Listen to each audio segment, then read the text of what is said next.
இப்போ நான் உங்களுக்கு என்ன சொல்லித்தர போகிறேன்னா, the real damn basics of array. ஓகேவா? அரே வந்து ஆக்சுவலி இப்போ நான் சொல்லிக் கொடுக்க வேண்டிய விஷயமே இல்லை. அரே ஆக்சுவலாக நான் எப்போ சொல்லித்தரணும்னா, வேரியபிள்ஸ் முடிச்சுட்டு இஃபெல்ஸ் நடத்தணும். இதுதான் நார்மலாக எல்லா காலேஜ்லேயும் ஒரு எல்லா ஸ்கூல்ஸ்லேயுமே சொல்லித்தரது. இஃபெல்ஸ் முடிச்சதுக்கப்புறம் லூப்ஸ் முடிச்சோடனே ஃபங்க்ஷன்ஸ் முடிச்சோடனே அரேஸ் வரும். ஆர் சம்டைம்ஸ் லூப்ஸ் முடிச்சோடனே அரேஸ் வந்துட்டு ஃபங்க்ஷன்ஸ் வரும். இந்த பேட்டர்னில் தான் போவாங்க. ஆனால் நான் என்ன பண்ணுவேன்னா, வேரியபிள்ஸ் சொல்லி தரப்பேன். வேரியபிள்ஸோடையே சேர்த்து அரேவோட பேசிக்ஸை சொல்லி கொடுத்துருவேன். அரேவோட பயங்கர சிவியர் ஆப்ரேஷன்ஸ் எல்லாம் நான் லூப்ஸ் அப்போ தான் சொல்லி தருவேன். ஆனால் உங்களுக்கு ஒரு இன்ட்ரோ மாதிரி கிடச்சிரும். ஓகே, இதுதான் அரேங்கிறது கிடச்சிரும். அப்புறம் உங்களோட சின்ன சின்ன ப்ராஜெக்ட் இந்த இதுக்காக எல்லாம் பண்ணுறீங்களா, ஆப் ஸ்டோருக்காக எல்லாம் பண்ணுறீங்களா, மைக்ரோசாஃப்ட் ஸ்டோருக்காகலாம், அதெல்லாம் உங்களால் பண்ண முடியும். அடுத்தது அதுக்கப்புறம் வந்து இஃபெல்ஸ் அதே மாதிரியே போயிடுவேன். அதுக்கப்புறம் லூப்ஸ் சொல்லி தர மாட்டேன். அதுக்கப்புறம் ஃபங்க்ஷன் சொல்லி கொடுத்தா லூப்ஸ் சொல்லி தருவேன். இதுதான் போன பேட்சுக்கு ட்ரை பண்ணேன்.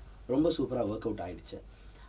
ஸோ ஐ திங்க் உங்கள் பேட்சுக்கு இது நல்லா ஒர்க் அவுட் ஆகும்னு நினைக்கிறேன். அதனால் இதே மாதிரியே போயிடலாம். ஓகே, ஸோ இப்போ நம்ம என்ன பண்ண போகிறோம், இந்த ப்ரோக்ராமை இன்னும் கொஞ்சம் சிவியராக ஆக்க போகிறோம். அதாவது இப்போ இது வரைக்கும் நீங்கள் ரொம்ப சிம்பிளாக பார்த்துட்டு இருந்தீங்க. இப்போ நம்ம எழுத போகிற ப்ரோக்ராம் வேறு லீக்னே சொல்லலாம். இது எல்லாத்தையும் அழிச்சிடுவோம். இப்போ நான் என்ன தெரியுமா பண்ண போகிறேன், 4 பேரை டைப் பண்ண போகிறேன். ஓகேவா? லெட்ஸே இங்கே வந்து ஃப்ராங்கோ, ஹரீஷ், அப்புறம் தனுஷ், அதுக்கப்புறம் கவின், இப்படின்னு நான் டைப் பண்ண போகிறேன். ஃபர்ஸ்ட் பாக்ஸில் Franco comma Dhanush comma Kavin comma Harish அப்படின்னு டைப் பண்ணிடுவேன். அடுத்த பாக்ஸில் அவங்களாம் வாங்கின மார்க் 10 மார்க், 20 மார்க், 30 மார்க், 40 மார்க்னு டைப் பண்ணிடுவேன். இப்போ நான் பட்டனை கிளிக் பண்ணோன்னே கரெக்டாக வரணும். இங்கெல்லாம் பேர் மட்டும்தான் இருக்குது, இங்கே இது மட்டும்தான் இருக்குது. ஃபஸ்ட்டு பர்சன் வாங்கின ஃபஸ்ட்டு மார்க், செகண்ட் பர்சன் வாங்கினது செகண்ட் மார்க், தேர்ட் பர்சன் வாங்கினது தேர்ட் மார்க், ஃபோர்த் பர்சன் வாங்கினது ஃபோர்த் மார்க்னு பண்ணுவோமா? நான் பண்ணிட்டுனா உங்களுக்கு புரிஞ்சிடும் என்னன்ட்டு. ஓகே, ஆனால் நான் எழுதுகிற ப்ரோக்ராம் உங்களுக்கு மோஸ்ட் ப்ராப்ளி புரியாதுன்னு நினைக்கிறேன். இப்போ நான் ஃபர்ஸ்ட் என்ன பண்ணணும்னா, எனக்கு ஏக்குள்ளே வந்து எல்லாத்தோட பேரும் இருக்குது கரெக்டாக. ஸோ இந்த வேரியபிளுக்கு ஒரு ஒழுங்கான பேர் வச்சுருவோம், நேம்ஸ்ன்னு வச்சுருவோம். அதுக்காக என்னன்னு வச்சுக்கோ, இல்லை என்ஏஎம்இஎஸ்னு வச்சுக்கலாம். நீங்கள் இப்படியே கூட வச்சுக்கலாம். ஆனால் அங்கே எழுதுகிறப்ப கொஞ்சம் ஸ்பேஸ் பத்தாது அந்த இதில் நம்ம எழுதுகிறப்போ. அதுக்காக நான் வந்து என்னன்னு வச்சுக்கிறேன். அதே மாதிரி மார்க்ஸ்க்கு எம்ஏஆர்கேஎஸ்ன்னு நீங்கள் வச்சுக்கோங்க. நான் ஸ்பேஸ் பத்தாதுங்கிறதுக்காக எம்ன்னு வச்சுக்கிறேன். ஏன்னா நான் அவுட்புட் ட்ரேஸும் பண்ணி காட்டணும். நீங்கள் ப்ரோக்ராம் எழுதுறப்ப நேம்ஸு மார்க்ஸ்னே வச்சு பண்ணுங்கள். உங்களுக்கு பேப்பரில் எழுதுறப்ப ஸ்பேஸும் பத்தும். இப்போது எனக்கு என்னென்னா, இந்த மார்க்ஸை வந்து கமா வச்சு பிரிக்கணும். ஓகேவா? ஸோ நான் என் டாட்னு அடிச்சினாவே எனக்கு அதில் பண்ணக்கூடிய ஆப்ரேஷன்ஸ் எல்லாருமே வரும். ஸ்ப்ளிட் இருக்கான்னு பார்க்குறேன் பாருங்க. என் டாட் ஸ்ப்ளிட்டுன்னு இருக்கா? ஸ்ப்ளிட்னா எதை வச்சு ஸ்ப்ளிட் பண்ணுறதுன்னு கேட்கும். நான் கமா வச்சு ஸ்ப்ளிட் பண்ணிக்கிறேன். கொஞ்சம் குழப்ப ஆரம்பிக்குதா? என்னென்னமோ பண்ணுறாரே, இதெல்லாம் நம்ம பண்ணதில்லையே. இப்போது இதில் ஸ்கொயர் ப்ராக்கெட் போட்டு 0th பொசிஷன் எடுத்துக்கிறேன். அப்போ எனக்கு முதல் பர்சனோட பேர் கிடச்சிரும். இன்னமே புரியலையா? முதல்ல கூட புரியிற மாதிரி இருந்துச்சு. இப்போ நான் தூங்குற முடிக்கே போகலானே யோசிச்சுட்டான். இவன் ஃபேஸை பார்த்தா என்னது, என்ன நடக்குது, என்னென்னவோ பண்ணுறாங்களே. Don't get packed out. நான் சொல்லி கொடுத்தோன்னே புரிஞ்சிடும். Keep listening. இப்போ வந்து ஒரு வேரியபிள் மட்டும் கிரியேட் பண்ணிக்கலாம். முதல் பர்சனோட பேருங்கிறனால N1ன்னு வச்சுக்கலாம். N1 ஈக்குவல் டு இதுன்னு வச்சுக்கலாம். அப்போ இவங்க வாங்கின மார்க் என்னவா இருக்கும்? String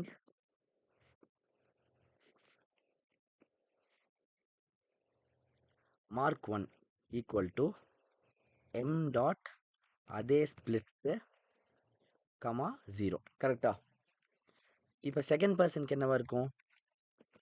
string N2 n dot split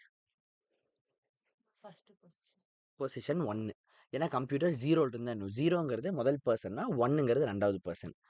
இப்போ இதுக்கப்புறம் வந்து ஸ்ட்ரிங்னு அடித்தா எனக்கு தெரிஞ்சு ஏஏ ஃபுல்லாக சொல்லிடும்னு நினைக்கிறேன்.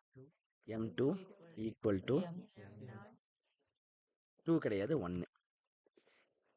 ஏ தப்பாக சொல்லிடுச்சு. கரெக்டா? எம் டாட் ஸ்பிளிட்லேயும் நம்ம 1 எடுக்கணும். ஏன்னா 1 அவங்க மார்க் தான் மேட்ச் ஆகும். இதுக்கு அடுத்தது ஸ்ட்ரிங்கு N3 ஈக்குவல் டு 2. கரெக்டாக தான்டா போடுறேன். String M3 equal to m dot split of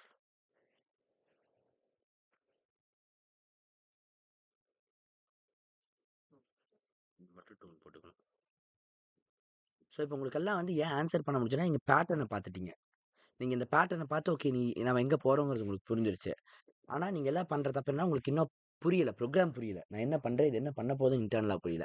அது உங்களுக்கு புரியாது, கவலைப்படாதீங்க. நான் அவுட்புட்டை காமிச்சிட்டு அவுட்புட் ட்ரேஸ் பண்ணோன்னே உங்களுக்கு புரிஞ்சிடும். ஸோ அவுட்புட் ட்ரேஸ் பண்ணி முடிக்கிற வரைக்கும் வெயிட் பண்ணுங்க, அப்புறம் உங்களுக்கு புரிஞ்சிடும். இதுக்கடுத்து நான் என்ன பண்ண போகிறேன்னா, ஆக்சுவலி 3 போதும், 3 பேரே போதும். இதுக்கு மேலே நான் பண்ணோம்னா ஒன்று டைமும் பிரச்சனை, இன்னொன்று சிஎல் பண்ண முடியாது. இப்போ சிஎல்ல வந்து நான் என்ன பண்ணுறேன்னு பாருங்கள். ஃபர்ஸ்ட் பர்சனோட பேர் N1 got M1 marks. ஓகேவா? இதையவே வந்து இன்னும் 2 தடவை போட போகிறேன். So N2 got M2 marks, N3 got, very good. சரி, இப்போ இதை ரன் பண்ணி உங்களுக்கு காமிச்சிட்டுமா அவுட்புட் எப்படி வருதுன்ட்டு?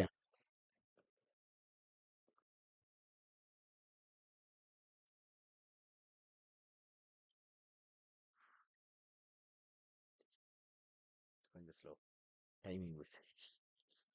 இப்போ இதில் வந்து 3 பேர் பெரியவனுக்கு பேரே போட்டலாமா? ஹரிஷ், கவின், ஃப்ராங்கோ. வாங்கின மார்க் ஹரிஷ்க்கு ஒரு 10 மார்க் கொடுப்போம், கவினுக்கு ஒரு 20 மார்க் கொடுப்போம், ஃப்ராங்கோவுக்கு ஃபெயிலு 5 மார்க் கொடுப்போம். ஓகேவா? இப்போ நான் கொடுத்தோன்னே ஹரிஷ் காட் 10 மார்க்ஸ்னு வரணும், Kavin got 20 marks, Franco got 5 மார்க்ஸ்னு வரணும். பார்ப்போமா? வந்துச்சா? ப்ரோக்ராம் பண்ணது நான்டா, அது எப்படி நான் வராமல் போகும்? வராது சார், ஆமாம்.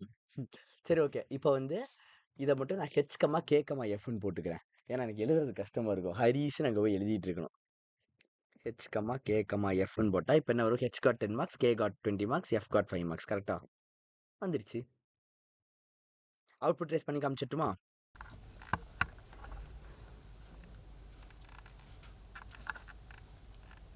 RAM, processor and console display. So first உங்களுக்கு தெரியும் மேலே ஒரு லைன் இருக்குன்ட்டு இனிஷியலைஸ் காம்பனண்ட். அதை பார்த்தோன்னே நம்மளோட டிஸ்பிளே இது வந்து ஃபுல்லாக வரைஞ்சிரும். ஸோ இதுதான் நம்ம டிஸ்பிளே இருந்துச்சு. 2 பாக்ஸு, அதுக்கப்புறம் எழுதிருக்கேன். ஓகே, இப்போது நான் பட்டனை கிளிக் பண்ணிடுறேன். ஸோ உடனே என் கோடு எங்கே போகும்? இங்கே போய் லைனாக எக்ஸிக்யூட் பண்ணிட்டு வரும். எக்ஸிக்யூட் பண்ணி பார்த்துடலாமா? Okay, so first line execute பண்ணோன்னே நான் அதுக்குள்ளே முதல்ல இங்கே எழுதியிருக்கணும்ல. ஸோ வந்து HKF 1 2 3 போட்டிருக்கேன்னு வச்சுக்கோங்க. இப்போதைக்கு ஈஸிக்கு போட்டு கிளிக் பண்ணிட்டேன். ஸோ ஃபர்ஸ்ட் வந்து Nக்குள்ளே H, K, F வந்துடும். Mக்குள்ளே 1, 2, 3 இப்போ இதை 2 முடிஞ்சா? இப்போ பாருங்கள், இதை நல்லா கவனிச்சுக்கோங்க. இதை கவனிச்சிட்டிங்கன்னா புரிஞ்சிடும். ஸ்ட்ரிங் N1 ஈக்குவல் டுங்கிற லைனை ரீட் பண்ணோடனே N1ன்னு ஒரு வேரியபிளை க்ரியேட் பண்ணிடும். இப்போ N1குள்ளே ஏதாவது ஸ்டோர் பண்ணும்ல. So N dot split of comma, first N டாட்னோடனே Nக்குள்ளே என்ன இருக்குது அது இங்கே எழுதிக்கும். H, K, F dot split of கமானோடனே இதை ஸ்ப்ளிட் பண்ணிடும். ஸ்ப்ளிட் பண்ணியாச்சா? ஸ்ப்ளிட்னா இதுதான். இப்படி பண்ணிவிட்டு இதுக்கு பொசிஷன் கொடுத்துரும். இது வந்து 0th பொசிஷன் இருக்குது, இது ஃபஸ்ட் பொசிஷன் இருக்குது, செகண்ட் பொசிஷன் இருக்குது.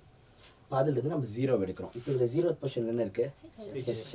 இப்போ அந்த ஹெச்சை கொண்டு போய் எங்கே வைக்கணும்? N1குள்ளே வச்சிடணும். கரெக்டாக? அப்போ N1குள்ளே ஹெச்சை வச்சிடும். ஓகேவா? இப்போ இந்த லைன் முடிஞ்சிருச்சா? முடிஞ்சோடனே இதை நம்ம மறந்துடலாம், நமக்கு இனி இது தேவையில்லை. புரிஞ்சா? இப்போ அடுத்த லைன், மாற்றி வச்சுக்கணும். இப்போ இந்த லைன் நம்ம அழிச்சிடலாம்.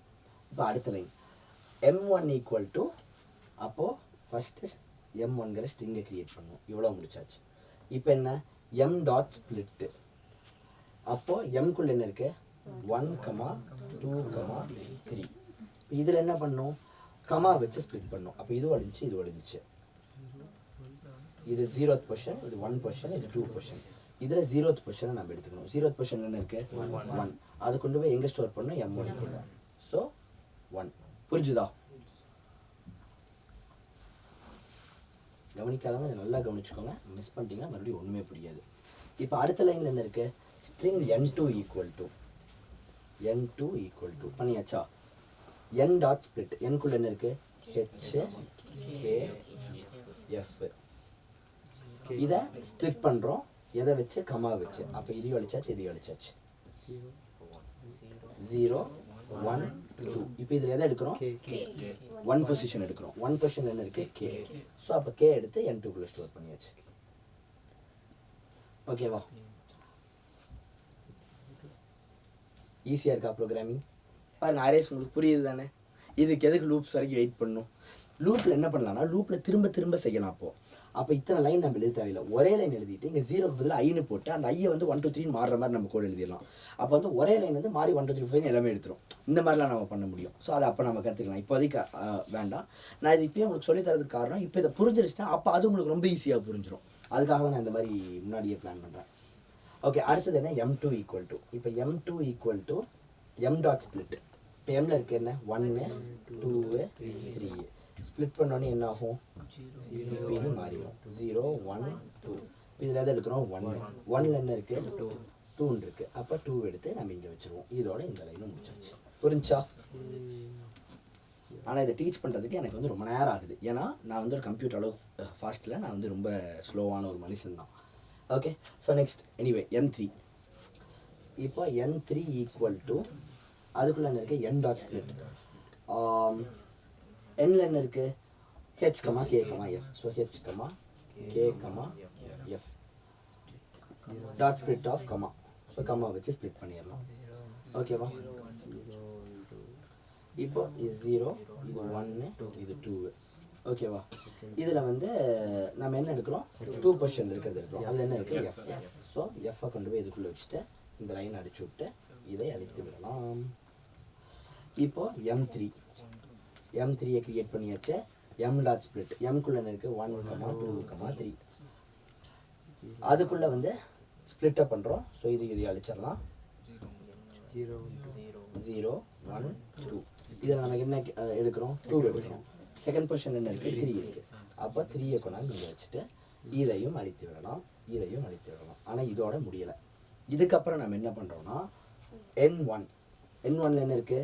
h காட்டு. m1 1 மார்க்ஸ்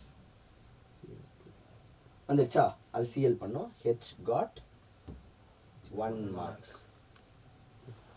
அடுத்தது n2 டக்குன்னு முடிச்சிடலாம். k got 2 marks. அடுத்தது n3ல என்ன இருக்கு? n3ல f காட் m3 டபுள் கோட்டுக்குள்ள இல்லை. அப்போ அது ஒரு அர்த்தத்தை கண்டுபிடிக்கணும். அப்போ m3க்குள்ள என்ன இருக்கு? 3. அதுக்கப்புறம் மார்க்ஸ் டபுள் கோட்டுக்குள்ள இருக்கு. அதை அப்படி எழுதிடணும். மார்க்ஸ் புரிஞ்சா? இதே மாதிரி தான் உங்களுக்கு அவுட்புட் வந்துச்சு. இப்போ புரிஞ்சிச்சா என்னன்ட்டு? அரேஸ் புரிஞ்சிருச்சா? இவ்வளோதான். அவுட்புட் ட்ரேஸிங்கோட பெனிஃபிட் புரியுதா? நீங்கள் அவுட்புட் ட்ரேஸ் பண்ணுறப்போ உங்களுக்கு வந்து எக்ஸாக்டாக ப்ரோக்ராமிங்கில் என்ன நடக்குதுன்னு புரிஞ்சிடும். ஆனால் எனக்கு ஏன் தெரியாது, 99.9% of every one will not output trace. யாருமே அவுட்புட் ட்ரேஸ் ஒழுங்காக பண்ண மாட்டாங்க. ஆனால் அவுட்புட் ட்ரேஸ் பண்ணுறவங்க அத்தனை பேருமே சம ப்ரோக்ராமர்ஸ் ஆயிடுவாங்க. இன்னொன்று, இப்போது என்னோட இன்டெலிஜென்ஸ் இங்கே என்னன்னு பாருங்கள். என் இன்டெலிஜென்ஸ் வந்து இங்கே இந்த அவுட்புட் எனக்கு வேணும்னு நான் முடிவு பண்ணுறோன்னே இந்த லாஜிக்கை நான் சொந்தமாக யோசித்தேன். கரெக்டாக? இதை வந்து இப்போ உங்களால் யோசிக்க முடியாது. அந்த லாஜிக்கை உங்களால் வந்து இப்போதைக்கு யோசிக்க முடியாது. What I would say you is, don't be too much worried about it. இந்த லாஜிக்கை நம்மளால் இப்போ யோசிக்க முடியலையேன்ட்டு ரொம்ப கவலைப்படாதீங்க. ஏன்னா நீங்கள் யோசிக்க தேவையே இல்லை. அந்த லாஜிக்கை, இந்த லாஜிக்கை வந்து நீங்கள் யோசிக்கிறதுக்காக தான் உங்களுக்கு அவுட்புட் ட்ரேசிங் ட்ரைனிங்காகவே கொடுக்குறேன். இப்போ என்ன ஆகும்? நான் சைக்காலஜி பேசுகிறேன். இவ்வளோ நேரமாக நான் ப்ரோக்ராமிங் பற்றி பேசுகிறேன். இப்போ சைக்காலஜி பற்றி கொஞ்சம் பேசுகிறேன். அதாவது என் பிரெயினால் இப்படி யோசிக்க முடியுது. இந்த அவுட்புட் எனக்கு வேணும்னே இதுக்கு இப்படி எழுதுனா இப்படி தான் வரும்னு ரிவர்ஸாக யோசிக்க முடியுது. கரெக்டாக? அவுட்புட் ட்ரேசிங் பண்ணுறதே ரிவர்ஸ் பண்ணுற மாதிரி. இப்போ இது வேணும்னா இப்படி எழுதுனா இந்த 3ஐயும் நான் வாங்கிக்கலாம், அதை பிரித்து ஸ்டோர் பண்ணிக்கலாம், அப்புறம் டிஸ்பிளே பண்ணிக்கலாம்னு யோசிக்க முடியுது. ஆனால் உங்கள் பிரெயினால் யோசிக்க முடியல. இதுக்கு ரீசன் என் பிரெயினில் சில கனெக்ஷன்ஸ் இருக்குது. அந்த கனெக்ஷன்ஸ் உங்கள் பிரெயினில் இல்லை. அந்த கனெக்ஷன்ஸ் தான் என் பிரெயினில் இருக்கிற ஒரு சிப்பு மாதிரி. அதுதான் என்ன இந்த மாதிரி திங்க் பண்ண வைக்குது. உங்களுக்கு அது இல்லாதனால உங்களால் அதை யோசிக்க முடியல. இப்போ என்ன ஆகுனா, நீங்கள் அவுட்புட் ட்ரேஸ் பண்ணுறப்போ இதை லைன் பை லைன் நீங்கள் அவுட்புட் ட்ரேஸ் பண்ண உங்கள் பிரெயின் என் பிரெயின் சிந்திச்சு அதே பார்ட்ஸில் சிந்திக்கும். அப்போ எனக்கு க்ரியேட் ஆன அதே பார்த்து உங்கள் பிரெயினுக்குள்ளே க்ரியேட் ஆகும். அப்போ என்ன ஆகும்னா என் பிரெயின் மாதிரியும் உங்கள் பிரெயினால் நெக்ஸ்ட் டைம் சிந்திக்க முடியும். இது உடனே நடக்காது. நான் எழுதின ஒரு 500 ப்ரோக்ராமுக்கும் உங்களை நான் அவுட்புட் ட்ரேஸ் பண்ண வைப்பேன். இந்த 500க்கும் நீங்கள் அவுட்புட் ட்ரேஸ் பண்ணுறப்ப 500 தடவை என் பிரெயின் யோசிச்ச மாதிரி உங்கள் பிரெயின் யோசிக்கிறப்ப ஆட்டோமேட்டிக்காக என்ன ஆகும்னா உங்கள் பிரெயின் ஆட்டோமேட்டிக்காக என்ன மாதிரி யோசிக்க ஆரம்பிச்சிடும். அப்போ என்ன மாதிரியே நீங்கள் ப்ரோக்ராம் பண்ண ஆரம்பிச்சிடுங்க. இதனால தான் அவுட்புட் ட்ரேசிங் ரொம்ப ரொம்ப இம்பார்ட்டன்ட்னு சொல்கிறேன். ஓகே, இப்போது கிளாஸ் டெக்னிக்கலி முடிஞ்சிருச்சு. ஆனால் I show you guys one more thing. இதை பண்ணுறதுக்கு எனக்கு கிட்டத்தட்ட 20 நிமிஷம் இருக்குது இதுக்கு அவுட்புட் ட்ரேஸ் பண்ணுறதுக்கு. ஓகேவா? அப்போது இந்த லைன் பை லைன் எக்ஸிக்யூட் பண்ணுறதுக்கு என் ஸ்பீடுக்கு எனக்கு 20 மினிட்ஸ் ஆகுது. ஆனால் கம்ப்யூட்டர் அவ்வளோ ஸ்பீட் எடுத்துக்கல. ஏன்னா நீங்களே பார்த்தீங்க, நாம் இங்கே போயிட்டு இப்போ கிளிக் மீ கொடுக்குறேன், எவ்வளோ நேரத்தில் இது எடுத்துக்குதுன்னு பாருங்கள். நான் 20 மினிட்ஸ் எடுத்துக்கிட்டேன். இதுவும் அதே லைன் பை லைன் தான் பண்ணும். ஆனால் இது எவ்வளோ டைம் எடுத்துக்குது பாருங்கள். 3, 2, 1 அண்ட் கிளிக்கிங் வந்துருச்சு. வித்தின் செகண்ட் வந்துருச்சு. வித்தின் செகண்ட் எப்படி இத்தனை வேலையை போய் பண்ண முடியும்? போய் ரேம்குள்ளே போய் ஒவ்வொரு கெப்பாசிட்டியில் அது ஒவ்வொரு பைட்டாக வேறு வைக்கணும். நானாச்சும் எழுதிட்டேன். இத்தனை விஷயத்தை அதை எப்படி இந்த ஸ்பீடில் பண்ண முடியும் பார்க்கலாமா? திஸ் பிசிக்குள்ளே போயிட்டு நீங்கள் வந்து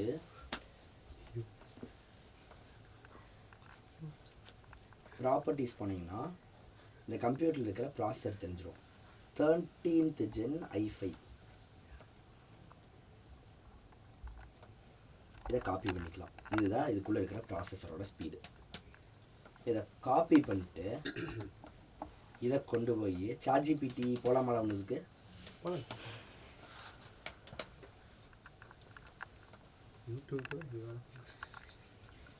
okay. I have a computer with this chip. Tell me in seconds how many seconds will this chip take to execute one instruction. அதாவது நான் என்ன கேட்க ட்ரை பண்ணேன்னா, ஒரு ஒர்க்கை செய்கிறதுக்கு அந்த ஒரு லைனை நம்ம எக்ஸிக்யூட் பண்ணி முடித்தோம்ல, அதை பண்ணுறதுக்கு இதுக்கு எவ்வளோ டைம் ஆகும் செகண்ட்ஸில் சொல்லு அப்படின்னு. Without using notations.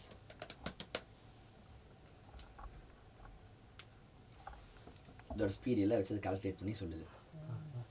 ஓகேவா? நம்ம 0.09க்கு தான் வந்தோம். ஆனால் இதனால 0.0000000476 அதனால் ஆன் ஆஃப் பண்ண முடியும். அப்போ அது என்ன ஸ்பீடுன்னு புரியுதா? இந்த ஸ்பீடில் இருக்கிறதுனால தான் அது இவ்வளோ ஃபாஸ்ட்டாக முடிச்சிடும். பென்டிஎம் கிளாஸில் உட்காந்துருந்தீங்கல்ல, புரியுதா? அந்த ஃபெச் டிகோட் எக்ஸிக்யூட்டில் இப்போ எப்படி ஒர்க் ஆகும்ன்ட்டு. இதில் இன்னும் உங்களுக்கு தெளிவாக சொல்லணும்னா, இது ஏன் இவ்வளோ ஃபாஸ்ட்டாக முடிச்சுதுன்னா, இதை முதல்ல ஃபெச் பண்ணிடும். இப்போ இது ஃபெச் பண்ணிட்டு டீகோட் ஆகிட்டு இருக்குமா, இது டீகோட் ஆகிட்டு இருக்கிறப்ப இந்த லைனை ஃபெச் பண்ணி முடிச்சிடும். ஓகேவா? இந்த லைன் இப்போ ஃபெச் ஆகுமா, அப்போ இது டீகோடிங் போயிடும். இது புரியுது இல்லை, இது அட்ரஸ் ஜென்ரேஷனுக்கு போயிடும். இந்த மாதிரி போயிட்டுருக்கோம். அப்போ இந்த லைன் எக்ஸிக்யூட் ஆகி முடிக்கிறப்பயே இதோட எக்ஸிக்யூஷனும் முடிஞ்சிடும். ஓகேவா? இதோட ஆன்சர் ரைட் ஆயிடுச்சுன்னா இதோட எக்ஸிக்யூஷன் முடிஞ்சிருச்சு. அதோட ஆன்சர் ஷுட் பி ரிட்டன். அவ்வளோதான். அது முடிகிறப்ப இதோட ஆன்சர் ஷுட் பி ரிட்டன். ஞாபகம் இருக்கா? அது எப்படி ஒர்க் ஆகணும்? ஃபெச் டிகோட் எக்ஸிக்யூட் அப்புறம் ரைட் முடிச்சுட்டு வரும்னு சொன்னால், அப்படி முடிச்சதுனால சரன் முடிச்சிருது. புரியுதா? அந்த ஸ்பீடில் இருக்கிறதுனால நீங்கள் கிளிக் பண்ணோன்னே அவுட்புட்டை பார்த்தீங்க. இப்போ புரியுதா ஏன் இவ்வளோ ஃபாஸ்ட்டாக நமக்கு ப்ராசஸ் தேவைன்ட்டு? நீங்கள் இந்த மாதிரி பல கோடி லைன்ஸ் எழுதினாலும் அது 1 செகண்டுக்குள்ளே முடிச்சிடும். ஓகே.